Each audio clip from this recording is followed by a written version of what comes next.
అహల్య ఆయేషాల అతిథిని కలవడానికి వస్తుంది. ఏమంటున్నాడు బిడ్డ, ఎలా ఉన్నాడు అని అడుగుతూ ఉండగా మీరే చెప్పాలి అని ఆయేష అనగానే బెడ్ పైన పడుకోమని చెప్తుంది అతిథి. ఇక బెడ్ పైన పడుకున్న ఆయేషాను అతిథి చెక్ చేసి అంతా బాగుంది, మూమెంట్స్ కూడా బాగున్నాయి, ఇంతకుముందు కన్నా బెటరే ఇప్పుడు అని అంటూ మెడిసిన్ రాస్తూ ఉంటుంది. మీ వారు దుబాయ్ నుండి వచ్చారా అని అడుగుతూ ఉంటుంది అతిథి. ఇంకా రాలేదు, నేను కూడా ఆయన కోసమే వెయిట్ చేస్తున్నా అని ఆయేష అనగానే ఎక్కువగా నమ్మకు, ఆయననన్నా ఇక్కడికి రప్పించు, లేదంటే నువ్వైనా అక్కడికి వెళ్ళు అని సలహా ఇస్తుంది అతిథి. ఆ అంటూ మీ పెళ్ళి గురించి తెలిసింది, సారీ అని అంటూ ఉండగా అదే అందుకే చెప్తున్నా, మగవాళ్ళని ఎక్కువగా నమ్మకూడదు, అందుకే చెప్తున్నా నీకు నా విధిరాత బాగాలేదు అని అంటూ ఉండగా మీరు మంచివారు, మీకేం కాదు, అంతా మంచి జరుగుతుంది అని భరోసా ఇస్తుంది స్నేహితురాలాగా ఆయేష. ఇక అప్పుడే గౌతమ్ అతిథి క్యాబిన్ ముందు నుంచి వెళ్తూ ఉండగా ఇక గౌతమ్ అని పిలుస్తుంది అతిథి. ఒక్క నిమిషం ఇక్కడే ఉండు ఆయేష అని చెప్పి గౌతమ్ దగ్గరికి వెళ్ళి, ఏంటి నిన్న మా ఇంటికి వచ్చి ఏదో గొడవ చేసావంట కదా, ఏదో ఎక్కువ తక్కువగా మాట్లాడావంట కదా, నాకు వేరే సంబంధం చూసి పెళ్లి చేయమని మా అమ్మ వాళ్ళకి చెప్పావంట, నీకేంటి బాధ, నీకు మీ ఫ్యామిలీకి నా మీద ఎందుకు అంత అది, నేను పెళ్లి చేసుకుంటే ఏంటి, పెళ్లి చేసుకోకుంటే నీకేంటి అని అంటూ ఉంటుంది అతిథి గౌతమ్ని. అప్పుడు గౌతమ్, అదేంటి అలా మాట్లాడుతున్నావు, నీ ఉసురు మాకు తగులుతుంది కదా, అందుకనే కదా నువ్వు పెళ్లి చేసుకుంటే మేం కూడా హ్యాపీగా ఉండాలి కదా అని అంటూ ఉంటాడు గౌతమ్. ఇందులో కూడా నీ స్వార్థమే చూసుకుంటున్నావు కదా అని అతిథి అడుగుతుండగా, అందులో స్వార్థం ఏముంది, నేను మూవ్ ఆన్ అయిపోను కదా, నువ్వు కూడా మూవ్ అవ్వాలి కదా అని అంటూ ఉంటాడు గౌతమ్.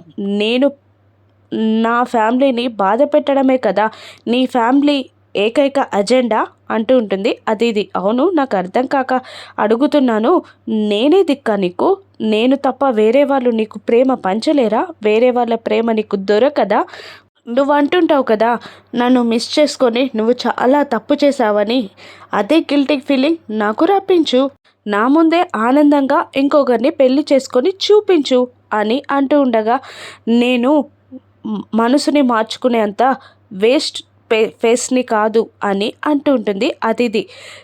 అలా అనగానే ఇంకా అతిథిని చీప్గా చూస్తూ, అంటే నేనే దిక్కన్నమాట, ఇంకొకరు నిన్ను ఇష్టపడరన్నమాట, నీకంత గట్స్ లేవన్నమాట, నువ్వు నేను గిల్టీలా ఫీల్ అయ్యేలా చెయ్యాలి అన్నావు కదా, నిన్ను మిస్ చేసుకోవడం నా తప్పని, అది నువ్వు ప్రూవ్ చెయ్యి, నీకు గట్స్ తెలివితేటలు అంత ధైర్యమే ఉంటే వేరే వాళ్ళని పెళ్లి చేసుకొని చూపించు అని అంటూ ఉంటాడు గౌతమ్. కోపంగా అతిథి అక్కడి నుండి వెళ్ళిపోగానే, నీ మంచి కోసమే అలా మాట్లాడాను అతిథి, సారీ అని గౌతమ్ మనసులో అనుకుంటాడు. ఇక ఆ మందుల స్లిప్ని ఆయేషాకి అందించి బాధగా తలపట్టుకుంటుంది అతిథి. ఇక గౌతమ్ అక్కడి నుండి వెళ్తూ ఉండగా, డాక్టర్ సాబ్ అని ఆయేషాలా పిలిచి, ఏంటి మీ బేగం గురించి అన్ని అబద్ధాలే చెప్తున్నారు, మీ బేగం మీరు అంత బాగుంటారా, మీ బేగాన్ని మీరు అంతలా ప్రేమిస్తున్నారా అని ఆయేష అడుగుతూ ఉంటుంది గౌతమ్ని. అదంతా మీకెందుకు, మీరెందుకు అడుగుతున్నారు అని అడుగుతూ ఉంటాడు గౌతమ్.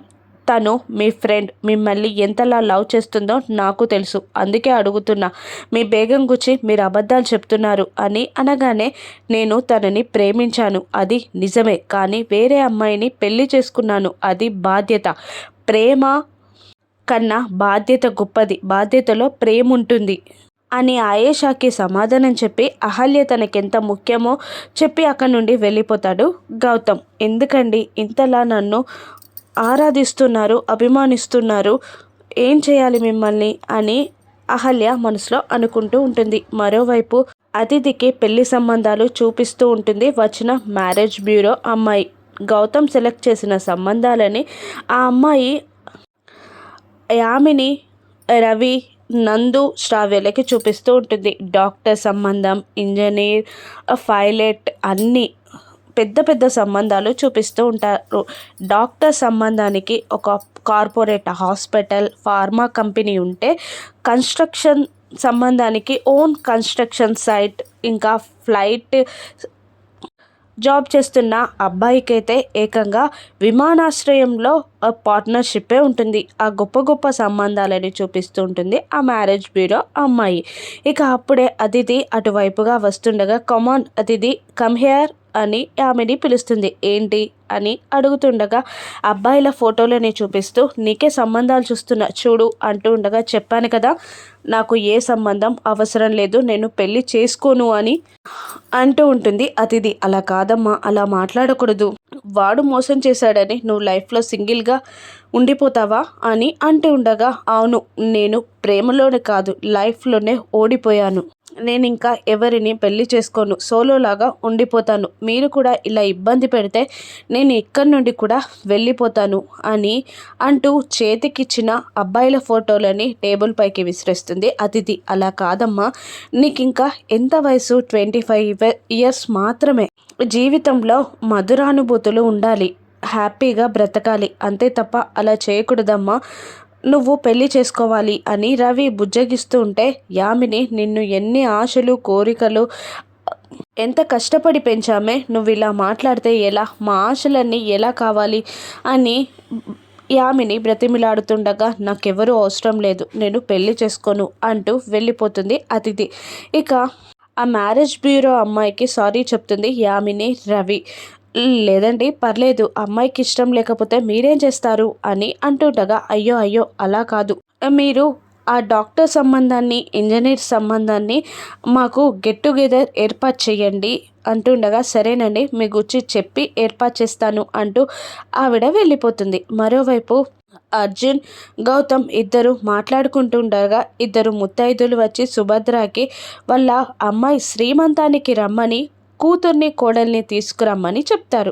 అలాగే అంటుంది సుభద్ర. సీమంతం అంటే ఏంటమ్మా అని అంటూ ఉండగా అదొక పేరంటం అంటుంది అవంతిక. పేరంటం కాదు, సీమంతం అంటే వేరు, కడుపుతో ఉన్న అమ్మాయికి మానసికంగా శారీరకంగా బలంగా ఉండడానికి చేసే ఒక అద్భుతమైన ఆశీర్వాద ఫంక్షన్, అలా చేస్తే బాగుంటుంది అని అంటుండగా అలా అయితే మనం అహల్యకి కూడా చేద్దాం అంటుంటాడు గౌతమ్.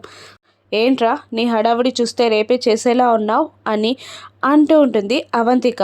తప్పేముంది చేద్దాం అని గౌతమ్ అంటూ ఉండగా అది ఎప్పుడు పడితే అప్పుడు చేసే పని కాదు, 3వ నెల కాకుండా 5వ నెల 7వ నెల 9వ నెలలో చేస్తారు. ఇప్పుడు నీకెన్నో నెలమ్మా అని అర్జున్ అడగగానే గౌతమ్ వైపు చూస్తుంది. చెప్పొద్దు అన్నట్టు గౌతమ్ సైగ చేయగానే అప్పుడు సుభద్ర అలా అడుగుతున్నారేంటండి, వాళ్ళ పెళ్ళై 3వ నెలే, అంటే 3వ నెల 2వ నెల అయి ఉంటుంది అని సుభద్ర అనగానే అవునమ్మా అని అంటూ అవును శ్రీమంతానికి ఇంకా టైం పడుతుంది అని బంగారాజు అనగానే అయితే చిన్న ఫంక్షన్ చేద్దాం అని అంటూ ఉంటాడు గౌతమ్. ఫంక్షన్ ఏంటి అని అవంతిక అడుగుతుండగా తను ప్రెగ్నెంట్ అయిందని తల్లి కాబోతుందని అనౌన్స్ చేద్దాం అనగానే అమ్మో అటువంటిదేం వద్దు అని అంటూ ఉంటుంది అహల్య. తప్పేముందమ్మా, మన ఆనందాన్ని నలుగురికి పంచుకోవడం మంచిది అని అంటూ ఉంటుంది సుభద్ర.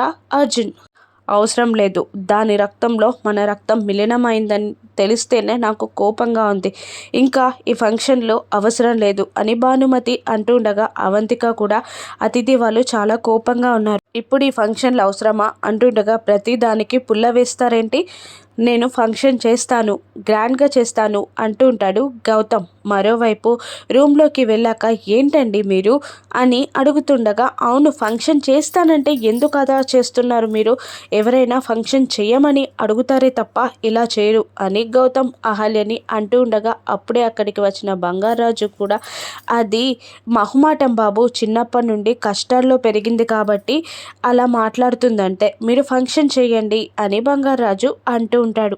అహల్యని ఫంక్షన్కి గౌతమ్ ఒప్పిస్తాడా, ఫంక్షన్ జరుగుతుందా, అతిథి పెళ్ళికి ఒప్పుకుంటుందా, రాను ఎపిసోడ్స్లో చూద్దాం. Thank you for watching.